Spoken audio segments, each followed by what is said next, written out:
this evening, we're moving to outstanding achievements and contributions. Last year, William Jefferson Clinton launched our first Outstanding Contribution to Ireland Award. The recipients were Loretta Brennan-Glucksman and indeed the American Ireland Fund, and the American Chamber of Commerce, representing 600 plus US corporations in Ireland. A very special night, I think, for all of us, which gave us a lot of hope. I thought we couldn't follow that, but this evening, without a doubt, this recipient is indeed outstanding, and probably the understatement of the evening from our perspective. Dr. Martin McAleese holds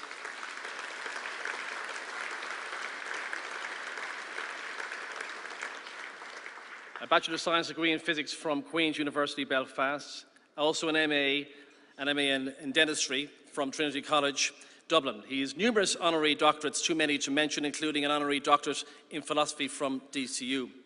He worked for many years in a large dental practice, having previously worked as a financial controller and company secretary with a number of firms, being an alumnus of KPMG, or should I say Stokes Kennedy Crowley, under the articles Lawrence Crowley, I believe, who's somewhere in the room. However, Martin gave up this successful business career to support his wife and play a key role in what was, without a doubt, the most successful presidency in the history of our state.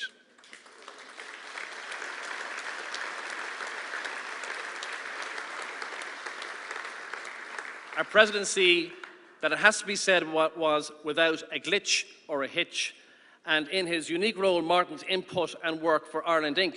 resulted in the most outstanding achievements and has presented us with opportunities for Ireland locally and internationally that we maybe could never have achieved. Through his work, mainly behind the scenes, Martin put his neck on the line, quite literally, to build bridges never before crossed and brought people together whom we never envisaged would speak, never mind work together. 2010 saw the launch of Your Country, Your Call, a national and highly successful competition which was the brainchild of Martin McAleese.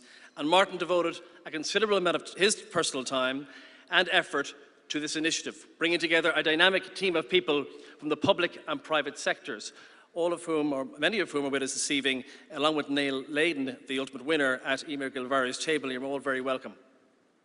In May 2011, Martin was appointed as an independent member of Shannon by An Taoiseach Enda Kenny, where he will focus on the issues which affect the practical interests of the people of Ireland, especially with regard to economic regeneration and employment, and in the promotion of peace and reconciliation across the whole island.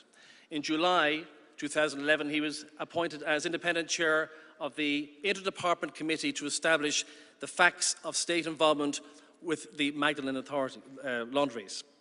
This is a half a week commitment from Martin and must be highly commended for his work in that regard. The governing body of Dublin City University appointed Senator McAleese as Chancellor of the University on the 29th of July 2011, and I must point out that the President, Breen McGrath, and Catherine are with us this evening.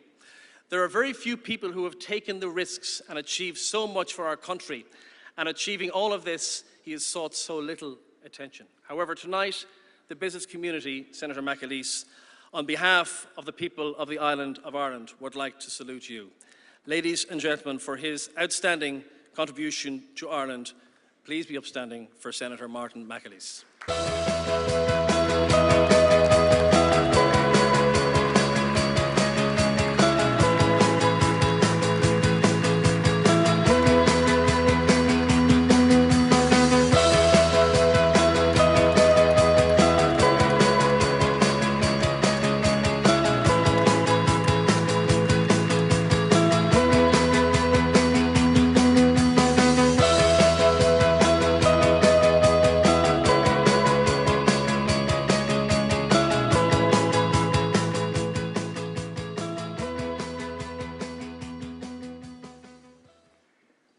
Well, good evening, everyone.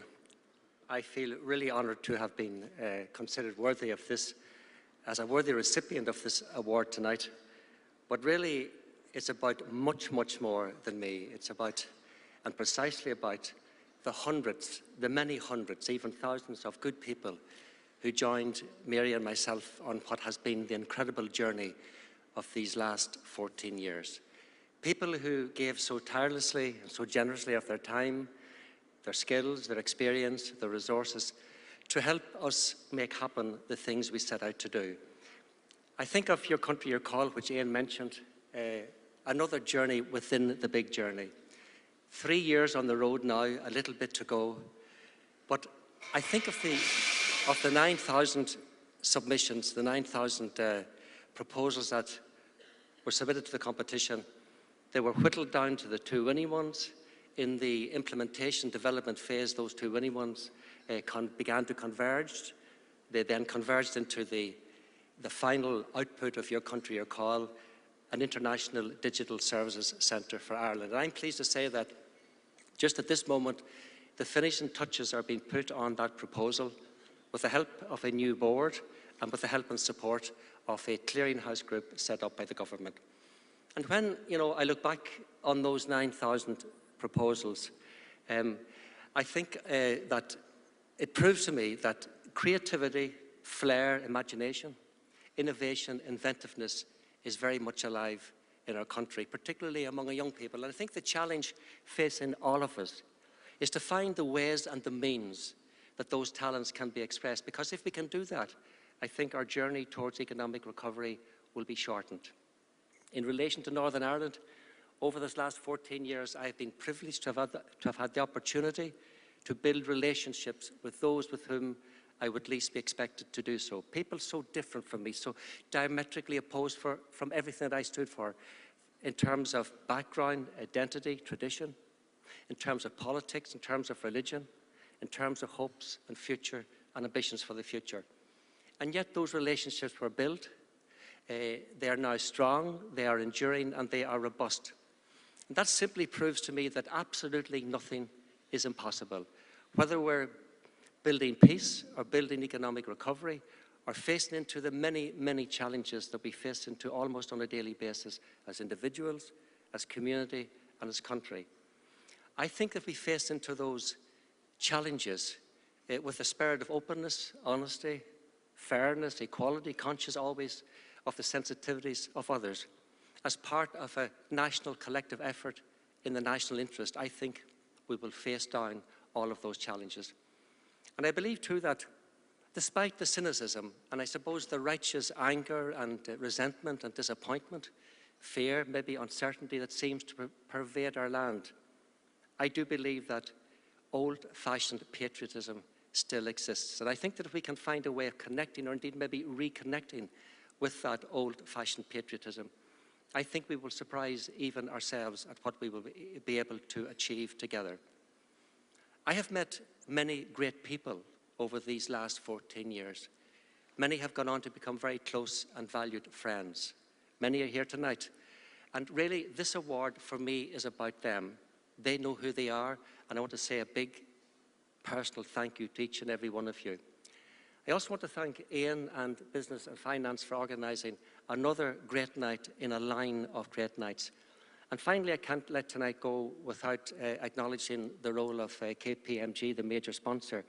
I first had contact with KPMG, well, with one of its earlier precursors, Kennedy Crowley, way back in 1972, prior to the merger with Stokes Brothers and Pym to form Stokes Kennedy Crowley.